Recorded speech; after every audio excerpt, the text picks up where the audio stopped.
Hi everybody, my name is Sarah. I hope everybody's having a great day.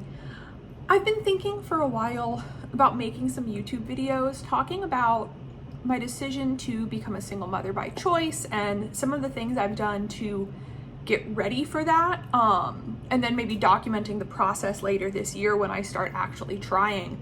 And I've been wanting to make a video about that, but I feel so weird just sitting in front of a camera and talking. And I've tried a couple times and it just never feels natural to me. And so what I thought I would do is combine it with another thing I'm really interested in, which is makeup, and that I would go ahead and do a get ready with me video. So I'll just do my makeup as I talk, and that gives me kind of something to focus on, something else to watch while we sort of talk through the single mother by choice thing. So I'm just gonna get started on my makeup and I'll kind of introduce myself. So I'm 28, I live in Atlanta. I actually grew up in Florida, went to college in Boston, and now live in the Atlanta area. I've lived here for about 6 years. And to be honest, I think somewhere in the back of my mind, it has always been the plan that I'd be a single mother by choice. I just didn't have words for it. I have, since I was a little kid myself, always wanted kids. I was obsessed with babies. I've been obsessed with birth and pregnancy and all sorts of stuff since I was really, really tiny. And it was never a question to me. I can remember that I never had an imaginary friend like a lot of kids do growing up, but I really distinctly remember having an imaginary daughter when I was younger, and like what she looked like and her name and all that. So that was just what I cared about. But simultaneously, I've never been particularly interested in romance or dating. I've been on, maybe a few dates in my life and did not care for it. I don't know. I mean, I'm happy for other people who can do that. It's just never been interesting to me. And even when I was little and would like play house or play Barbie and things like that, there was never like a mom and a dad. It was just someone having babies, me. And so I'd always sort of joked about that, right? Oh, I want kids, and people would be like, ooh, but you don't go on any dates, you don't talk to any boys. How are you gonna have kids? Whatever. And I would joke, well, you can buy sperm online. But as I've gotten older, I've realized just how true that is, that you can buy sperm online. And I actually found some Facebook groups probably a few years ago at this point, devoted specifically to people who are single mothers by choice, and have realized that it's not just a one-off thing that you can do. It's actually I don't want to say movement, that sounds really cheesy, but there's a large group of women who have made that decision and done that. And it's a very valid thing to do. So I decided that's what I was working towards. That's just what makes sense for me to do, I think. And I needed to get ready. I am on the younger side. So I'm 28 now. So if you think a couple years ago, I was in my mid-20s. And I technically have a lot of time. A lot of women who do the single mom by choice thing are older. I've never wanted to be an older parent, not because there's anything wrong with it. I feel like I've waited my whole life to have kids, so every year I wait is just like longer and longer and longer. I also, as backstory, had a parent die when I was a teenager. And so I think having a parent die when I was young probably contributed to my wanting to be a younger parent as well. So I've always had this sort of deadline for myself that I'd like to have my first child around 30, by 30, even though that's an arbitrary number. But I knew there was a couple of things I needed to do to get ready. One of the big things was that I was pretty overweight, and knew that not only do fertility clinics don't always let you use their services if your BMI is over a certain amount. They actually have requirements for that. So I knew that I wouldn't be able to go to a fertility clinic like I needed to at my current weight. And I also have polycystic ovarian syndrome, or PCOS. And so I knew that that relates to your weight. And essentially, if you're bigger, it makes it harder to get pregnant with the PCOS, and they sort of compound on each other. So I made the decision last year in 2019 to have bariatric surgery. So in May of 2019, I had a gastric sleeve done. which is kind of a milder version of the bypass you hear about. So they essentially take out a large chunk of your stomach, but they don't have to reroute your intestines or anything like that. So my stomach is now the size of basically a banana instead of a football. So I can just eat a lot less. So in the year and 1 month or so since surgery, I've lost a little over 130 pounds. My BMI is not quite normal. It's still overweight. Mostly because BMI is a sham that makes no sense, but it is in the range for a fertility clinic. So I don't have to worry about not being able to work with a clinic. So I took that as a big step. I also moved out of my mother's house. So since I moved to Atlanta, I had been living with my mother. And I always qualify, my mom's pretty cool. And it was kind of like a roommate situation, right? We were basically roommates. I paid half the bills, we shared everything. But she does not want a baby in the house, and I didn't want to have a baby living in the house. So in April of 2020, right in the middle of a pandemic, I moved into my own apartment for the first time, which is where I am now. With that came some financial steps. I'm admittedly not the best with money. I make a pretty good amount for my age, and I'm just not good at saving, like into the abyss, I call it. I've never been good at saving when there wasn't something that I was ultimately going to spend the money on. So a trip or a product or something like that. So I've been working on trying to be better at saving specifically for baby stuff. I'm doing my best there. But I'm lucky that I make enough money that I can sort of make it work and figure it out on my own at this point. But that's something I've needed to get in order. And so in the last 6 months or so, I wanted to go ahead and see physically where I was now that I've lost a good chunk of weight and taken care of some different health issues. How was that? So I went into the fertility clinic that I'm planning to use here in Atlanta, and I did get testing done on things like all of your hormone levels, so your AMH that measures your egg reserve and all of that good stuff. And most everything looked pretty good, consistent with PCOS, but not severe. And my age helps a lot in that area, in that I'm younger, so there's not as much risk of infertility issues on my part. I had genetic testing done to see what I'm a carrier for.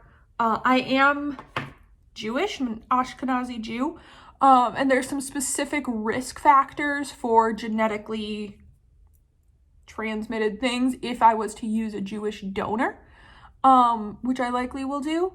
So I had to make sure that I had all that taken care of, and I do at this point. And basically, medically, I'm at a point where the doctor is like, okay, call me when you start your period and you can come in and start trying. I'm not quite there yet, so it's right now the end of June, and currently my plan is to do that in September. So I still need to order sperm, and I'll probably do something about picking a donor in that process. I need to order that and have it sent into the clinic, and the less time the better, because they will prorate your storage fees if you don't leave it for over 6 months. So I'll need to do that. And then I'm going to go off of birth control in July. So I'm on birth control, even though there's nothing to control. I'm not sexually active. I'm actually a virgin, so I'll be a pregnant virgin, which I think is hilarious and I'm excited about. But it helps with the PCOS, and I've been on it for years for that reason, to control the cysts. So I'm gonna go off that a couple months early in late July to track my ovulation and see if I'm naturally ovulating. I very well may not be because of the PCOS, but I've also never had, I poked myself in the eye. I've also never had a natural cycle not very overweight. I was overweight since I was a kid. My cycle was always very irregular, and I've not been off birth control in the year since I had my surgery. So I really don't know what my cycle is going to look like. So we just want to see, do I ovulate naturally? What day of my cycle is it that I ovulate on? That sort of thing. So we'll do a little bit of that for testing. And then my hope is in September or October to go in for my first insemination, which would put me at like mid next year for having a baby. Now I'm very aware that that's sort of assuming I magically get pregnant the first time, which is not always the case. I will be doing a medicated cycle just because of the PCOS. It will probably be better to do that, and I requested it. Partially, sperm is just so expensive. When you're doing an IUI, you have to buy an entire vial of sperm for every month you try, and I don't want to try with an $800 vial of sperm and then find out I need medication. I'd rather just do the medication, pay a little more for the cycle itself, for it to have a better chance of working. That's not for everybody. I know medication can sometimes mess with your hormones. It comes with a slightly increased risk for multiples, which my goal is not to have multiples because I'm aware that that would be extremely hard. But twins do not run in my family, so I don't have an increased risk in that sense. And because of the PCOS, I'm hoping that that cuts down the risk a little bit. So I am going to do a medicated cycle with letrozole, it's called. So that's sort of my plan of where I'm at now. This is pretty much what I think about every day, is how to make this happen and what the logistics are going to be. But I also know that there's no time where I'm going to be magically ready, right? I could wait 6 months and maybe I'll get a small raise, or I'll have something about my life slightly more together. But it's not like there's a moment where I'm going to be like, I'm perfectly ready to have a baby now and I will be a perfect parent and nothing will go wrong. So I'm kind of YOLOing it, to be honest. We're a little bit like, screw it, we'll do it live about the whole thing. Because I feel like if I came home tomorrow and I got pregnant, like out at the bar or whatever people do, I wouldn't panic. I'd figure it out. My mom wouldn't panic. No one would be like, oh God, this is going to be terrible. And I figure that's good enough. I have a very supportive friend group in the area who all have kids and are continuing to have kids. So there's like hand-me-downs that go around and childcare swaps and lots of that sort of thing that I do have access to. And my family is supportive. My mom does not want a baby in the house, but she is fine for a baby. And I feel like she'll be like my grandmother. So when my mother was pregnant with me, my grandmother was like not having it. She was like, I don't want to be a grandma. I'm not interested in that. I don't like babies. Just not having the whole thing. And then my grandma ended up like obsessed with me, and she watched me almost every day growing up. And I still talk to her all the time. And she was like a great grandma once I was born. So I feel like that's going to be my mom, where she's just like, yeah, whatever, baby, sure. And then there's a baby and she's like obsessed with it. But she's also just like, yeah, I kind of always knew you were going to just do that, and that it's something you've always wanted to do, and that it's why you had surgery and all that good stuff. So I'm lucky in that sense, because I know for some people they get a lot of pushback, either for religious reasons or their families really wanting them to like find the one or whatever. But I think my family's accepted that I'm not about that life. And all my friends know I talk about this probably an amount that is annoying to the majority of them. But yeah, I've rambled a little too much. I just wanted to introduce myself and talk a little bit about making the decision to do that. And then what I'm hoping that I can do is kind of take you guys along the path of choosing a donor and paying for things and actually going through with different procedures, and answering questions, because I know there's probably other women out there who this is a good fit for, and they've just really never thought about it or realized it's an option. And it's actually, it's actually a lot more common than I thought it was, even when I had been kind of thinking about doing it, which is nice. And so hopefully I can somehow make people feel a little bit more comfortable with that and talk about it. I had something else I was going to say. What was I going to say?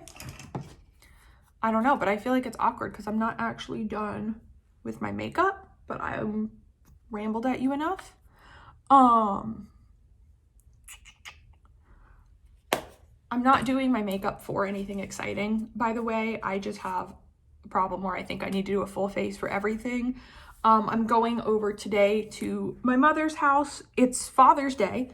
As I mentioned, my father passed away when I was younger, and my grandfather lives in Florida, so I'll just give him a call. But my mom has a boyfriend who lives with her, and his parents are coming over for Father's Day dinner. They're all really great, and my mom is making steaks in her sous vide, which is not something I'm interested in missing. So I'm literally just doing a full face of makeup to go to my mom's house and eat dinner. And also for the purposes of like having something to do while I talk in this video. I think I've probably shown some of the products I'm using. I have way too much makeup, and it's a problem for someone whose like job is not this. I'll edit this part out. Okay, I went ahead and just cut to being finished so you didn't have to deal with all the boring parts. You can tell I'm a real person and not some like fancy professional makeup artist because I totally got mascara all over my eye. So I'll worry about that later and just try and patch that up. But thank you guys for watching. Like I said, I'm hoping that you guys will be interested and I can do some more videos about this process and maybe answer some questions at some point about what it looks like. And I'll probably keep doing my makeup just because it's an easy thing to do on screen. But if you did watch that whole thing, I appreciate it. If you are a single mom by choice, I would love to hear more about your experience and any advice or thoughts you have. Or if you've never thought about it before and it's just coming up for you, I'd love to talk as well. So thank you guys again for your time. I think I'm supposed to tell you to like and subscribe below. Seems like the thing to do. And I will talk to you soon. Thanks.